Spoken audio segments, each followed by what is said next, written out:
मा जत्रै नाम थप्दै तेला बलिदियालो तिम्रो फोटो हेरी हेरी सानो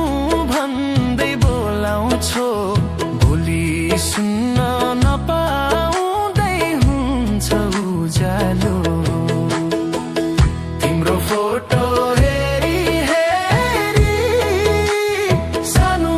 भन्दै बोलाउँछौ भोलि सुन्न